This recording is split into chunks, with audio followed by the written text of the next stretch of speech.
আজকের এই ব্যস্ত ক্লান্ত জীবনে আমরা একটা জিনিস খুব চাই, সেটা হলো ঘরের শান্তি। বাইরে যতই ঝড় উঠুক, ঘরে ঢুকলে যেন একটা শান্তির নিঃশ্বাস পাওয়া যায়। কিন্তু সত্যি কথা বলতে কি, কিছু কিছু সময় আমরা নিজেরাই বুঝতে পারি না ঘরের পরিবেশটাই আমাদের অস্থির করে তুলছে। তাই আজ আমি তোমাদের সাথে শেয়ার করব কিছু সহজ বাস্তু টিপস, যেগুলো মানলে ঘরের পজিটিভ এনার্জি বাড়বে আর ধীরে ধীরে শান্তিটাও ফিরে আসবে। প্রথমেই আসি পরিষ্কার পরিচ্ছন্নতার কথায়। বাস্তুশাস্ত্রে বলা হয়, যেখানে অগোছালো নোংরা সেখানে নেগেটিভিটি বাড়ে, মা লক্ষ্মী সেখানে বিরাজ করেন না। তাই প্রতিদিন না পারলেও সপ্তাহে একটা দিন ঘর একটু গুছিয়ে রাখো। অপ্রয়োজনীয় জিনিস জমিয়ে রেখো না। পুরনো অপ্রয়োজনীয় জিনিস ছেড়ে দিলে পজিটিভ এনার্জি আসার রাস্তা তৈরি হয়। দ্বিতীয় টিপস, প্রবেশদ্বার বা মেইন ডোর। এই দরজাটাই হলো তোমার ঘরের এনার্জির গেটওয়ে। চেষ্টা করো এই দরজার সামনে যেন কোনো বাধা না থাকে। পরিষ্কার রাখো, আর চাইলে নেম প্লেট লাগাতে পারো, আর কিছু ডেকোরেটিভ আইটেমসও রাখতে পারো। আমি যেমন আমার মেন দরজার ঠিক ওপরেই মা তারাকে রেখেছি। মা তারাকে মাথায় রেখেই আমরা ঘর থেকে বের হই পজিটিভ এনার্জি নিয়ে, আর ঘরে প্রবেশ করিও পজিটিভ এনার্জি নিয়ে। তৃতীয় টিপস, রোদ আর বাতাস। প্রতিদিন ঘরে যত জানালা আছে সব খুলে দাও, ঘরে সূর্যের আলো প্রবেশ করতে দাও। এটা শুধু শরীরের না, মনের জন্যও খুব জরুরি। বাস্তুমতে সূর্যের আলো নেগেটিভিটিকে দূরে সরিয়ে ঘরে প্রাণ ফেরায়। চতুর্থ টিপস, ঠাকুর ঘর বা পুজোর জায়গা। ঠাকুর ঘর বা পুজোর জায়গা চেষ্টা করো উত্তর পূর্ব দিকে রাখতে, এবং এই জায়গাটা সবসময় পরিষ্কার ও শান্ত রাখো, কারণ এই জায়গাটাই ঘরের স্পিরিচুয়াল এনার্জির কেন্দ্র। পঞ্চম টিপস, শোবার ঘর। শোবার সময় মাথা দক্ষিণ অথবা পূর্ব দিক করে রাখার চেষ্টা করো, আর বিছানার চারপাশে যেন অগোছালো কিচ্ছু না থাকে, পরিষ্কার পরিচ্ছন্ন যেন থাকে, কারণ আমরা ঘুমোবার সময় সব থেকে বেশি এনার্জি রিচার্জ করি। আর একটা খুব গুরুত্বপূর্ণ বিষয় আছে, সেটা হলো মনের এনার্জি। আমরা অনেক সময় ভাবি ঘরের দিক ঠিক রাখলে, কিছু বাস্তু নিয়ম মেনে চললেই সব কিছু ঠিক হয়ে যাবে। কিন্তু সত্যিটা হলো, বাস্তু কেবল আসবাবপত্র, দরজা, জানালা, ঘরের দেয়ালে সীমাবদ্ধ নয়। একটা ঘরের আসল এনার্জি তৈরি হয় ওই ঘরে থাকা মানুষগুলোর ব্যবহার, কথাবার্তা আর ভাবনা দিয়ে।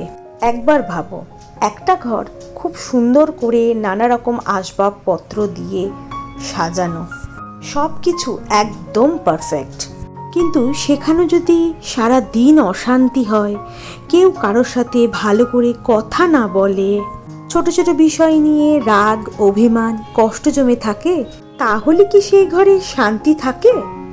না, থাকে না। কারণ একটা বাড়িকে শান্তির ঘর বানায় মানুষের মন। ঘরের পরিবেশ তখনই সুন্দর হয় যখন ঘরের মানুষগুলোর মধ্যে সম্মান থাকে, ভালোবাসা থাকে, বোঝাপড়া থাকে, আর একে অপরের প্রতি নরম ব্যবহার থাকে। তাই প্রতিদিন চেষ্টা করো বাড়ির মানুষগুলোর সাথে একটু ভালো মতো শান্তিতে কথা বলতে। কারোর ভুল হলে সঙ্গে সঙ্গে রেগে না গিয়ে একটু ধৈর্য ধরতে, কারণ অনেক সময় একটা কড়া কথা সারা দিনের এনার্জিটাকেই নষ্ট করে দেয়। নেগেটিভ কথা, চিৎকার, অশান্তি এসব শুধু সম্পর্ক নয়, ঘরের ভাইবটাকেও নষ্ট করে দেয়। ভালোবাসা, সম্মান আর শান্ত ব্যবহার, এগুলোই হলো আসল পজিটিভ এনার্জি। শেষে একটা কথাই বলবো, বাস্তু মানা মানে কোনো অন্ধবিশ্বাস বা কুসংস্কার নয়। এগুলো আসলে এমন কিছু অভ্যেস যেগুলো আমাদের জীবনকে সুন্দরভাবে বাঁচতে শেখায়। তোমাদের সাথে গল্প করতে করতে কত কাজ হয়ে গেল। আজ আবার বাজারেও যেতে হয়েছে, একটু বাজার থেকে এই সবজিগুলো কি নিয়ে আসলাম। আর এদিকে রান্না বান্না মোটামুটি কমপ্লিট। এদিকে ট্যাংরা মাছের ঝাল হয়েছে, ওইদিকে আলু দিয়ে পটল দিয়ে ভাজা, বেগুন ভাজা এগুলো হয়েছে।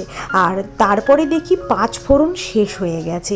তা আমি শুক্লাকে বললাম তখন যে আমি মশলা তো সবই রয়েছে, তা একটু একটু করে দিয়ে 5 ফোড়ন তৈরি করে নাও ঘরেই। এখন আবার ছুটতে আনতে যাব, তার থেকে ভালো মশলাটা ঘরেই তৈরি করে নেওয়া যাক। তাই এই যে পুঁই শাকের তরকারি ইলিশ মাছের মাথা দিয়ে হচ্ছে, তা 5 ফোড়ন দিয়ে ইলিশ মাছের মাথা দিয়ে হচ্ছে। আর এদিকে আলুর পরোটা হচ্ছে আজকে আর রুটি খেতে ইচ্ছা করছে না, আলুর পরোটা হচ্ছে সেটা। আর হচ্ছে ঋষিকে তো দেখেইছো তোমরা, আগে আমি করে দিলাম ওকে, স্যান্ডউইচ করে দিয়েছিলাম।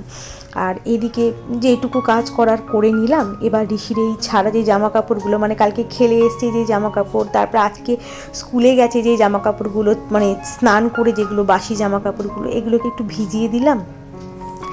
আর এখনও পর্যন্ত সেরকমভাবে রোদ ওঠেনি, তাই গাছে একটু জল দিয়ে দিই, কারণ সব গাছের গোড়া না ভেজা নেই, শুকিয়ে গেছে একটু একটু করে, তাই অল্প অল্প করে একটু জল দিয়ে দিলাম, বেশি দেব না, কারণ এখন তো বৃষ্টি হচ্ছে, কিন্তু কখন বৃষ্টি হচ্ছে সেটাও বলা মুশকিল, যখন তখনই হচ্ছে, আবার কখনো দিনের বেলা হচ্ছেই না, সন্ধেবেলা হচ্ছে।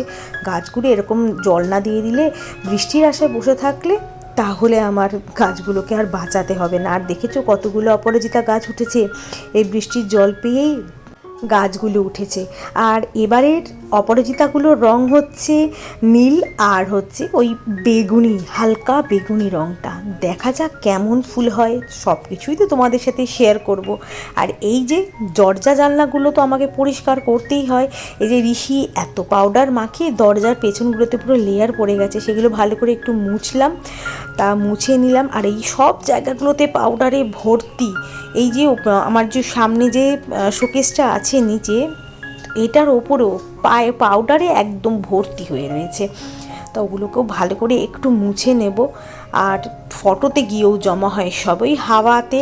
আর এসিতে তো বলার মতো না, এসিতে আমার পাউডারই নোংরা হয়, পাউডারগুলো গিয়ে গিয়ে ওই এসির নেটটার মধ্যে লাগে, আর ওখানে গিয়ে নোংরাগুলো জমা হয়, মানে পাউডারগুলো জমা হয়, তাই মাঝে মাঝে তো পরিষ্কার আমি করেই নিই। এই ঘরের রঙটা না আমার ঠিক মনের মতো হয়নি, যেই রঙটা আমি চেয়েছিলাম সেই রঙটা হয়নি। শেড বুকটাতে যেই রঙটা দেখেছিলাম আমরা, সেই রঙটা ঠিক আসেনি।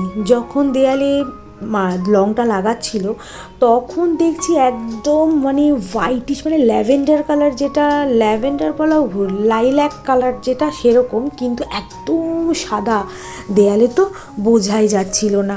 তারপরে তো আমি ওদের বললাম যে না, আমার এই রঙ লাগবে না, আমার আর একটু ডিপ কালার চাই। তো বললো যে ঠিক আছে দেখছি। তারপরে ওরা আবার নিয়ে গেল রঙটা দোকানে, নিয়ে গিয়ে দুটো রঙ মিক্স করে এই দুটো রঙ বেরিয়েছে, একটা একটু লাইট শেডের আর একটা একটু ডিপ। আমি এই ডিপ লেফট সাইডে যে দেয়ালটা দেখছো না, সেই দেয়ালটা একটু ডার্ক রঙ দিয়েছিলাম, কিন্তু এটা আসেনি, দুঃখের বিষয়। কিন্তু আবার এই দেখো ছাদে যে আমি রঙগুলো করেছি সেইখানে কিন্তু ভালো রঙটা এসছে, ঘরের রঙের সাথে অনেকটা আলাদা। তো আমি এই রঙটাই চেয়েছিলাম 3টে দেয়ালে, আর এর থেকেও আর একটা ডিপ শেড চেয়েছিলাম একটা দেয়ালে। তো আর কি করা যাবে, থাক, আবার পরে যখন হবে তখন অন্যরকম কালার দেওয়া যাবে। আর এইদিকে ঋষির জামা প্যান্টগুলোকেও ধুয়ে দিলাম, ধুয়ে মেলে দিলাম, কারণ রোদের অবস্থা খুবই খারাপ, কারণ কিছুক্ষণ আগে বৃষ্টি হয়ে গেল। তা শুক্লা তখন কাজই করছিল, তখন শুক্লাকে বললাম না তুমি একটা কাজ করো, ভালো করে ধুয়ে দিয়ে দাও, কারণ আবার প্রথমে ভেবেছিলাম, বারণ করেছিলাম যে ধুতে হবে না, বৃষ্টিতে তো ধুয়েই গেছে, কিন্তু দেখলাম যে না, গাছের সব মাটিগুলো পড়ে অবস্থা খুব খারাপ হয়ে রয়েছে, এগুলো সব বিছানায় উঠবে, খালি পায়ে থাকলে সব বিছানায় উঠবে।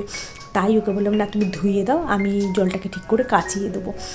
তা হালকা রোদ একটু একটু উঠেছে, মানে সেই পরিমাণে রোদ নেই, কারণ কিছুক্ষণ আগে বৃষ্টি হয়ে গেছে, আর এখন এই রোদটা উঠেছে একটুখানি, আবার একটু পরে আবার বৃষ্টি হবে।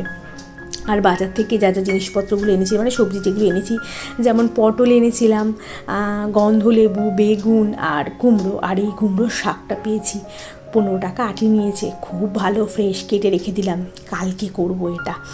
আর এনেছিলাম পুঁই শাক তো আজকে হয়ে গেল ইলিশ মাছের মাথা দিয়ে। সেদিন ইলিশ মাছ দিয়ে ভাপে করেছিলাম, কিন্তু আমি ভিডিও করিনি সেদিন, ওই যে ঋষির অনলাইন ক্লাস চলছিল তার জন্য। আজকে না এটা খুব ভালো হয়েছে, কিন্তু রাত্রিবেলাটা না পুঁই শাকটা আর খাওয়া যায়নি, আমি ফ্রিজে তুলতে ভুলে গেছি, আর পুঁই শাকের তরকারিটা নষ্ট হয়ে গিয়েছিল, গন্ধ হয়ে গিয়েছিল, ধরে ফেলে দিতে হয়েছে। রাতে একটু আলু সেদ্ধ দিয়ে নিয়েছিলাম, 3 জনের ঘি দিয়ে, আর এই মাছের চচ্চড়িয়েছিল, এটা দিয়েই হয়ে গেছে আমাদের। তো এই যে এখন স্নান হয়ে গেছে, এবার ফুলগুলোকে তুলে নিই গাছে এখন এই ফুলের সংখ্যাও অনেক কমে গেছে, তো এই যেটুকু পাই পুজো আমার হয়ে যায়। এর থেকে কম হলে একটু অসুবিধা হয় ঠিকই, কিন্তু এরকম ফুল হলে আমার হয়ে যায়। এখন বাজে 3:10, খাওয়া দাওয়া সব কমপ্লিট হয়ে গেছে। ঋষি চলে আসবে 3:30-র মধ্যে চলে আসবে। তো চলো, আর একটু বৃষ্টি নেমেছে বাইরে, এখন বৃষ্টি নেমেছে, পুরোপুরি নামেনি, শুরু হয়েছে। ওই যে টুকটুক আওয়াজ একটু পরেই শুরু হবে আমার এসির থেকে। তো চলো এবার একটু শুই, ছেলেটা আসার আগে একটুখানি শুয়ে নিই, তারপর আবার পড়তে দিতে যেতে হবে। আজকে দিনটা এভাবেই কাটালাম, কেমন লাগলো অবশ্যই জানাবে, আর ব্লগটাকে বাড়াচ্ছি না বেশি, এটুকুই রাখছি। তো ভালো লাগলে লাইক, শেয়ার আর সাবস্ক্রাইব করে আমার পাশে থেকে। আজকের মতো এইটুকুই, দেখা হবে অন্য একটা ব্লগের সাথে, ততক্ষণের জন্য টাটা।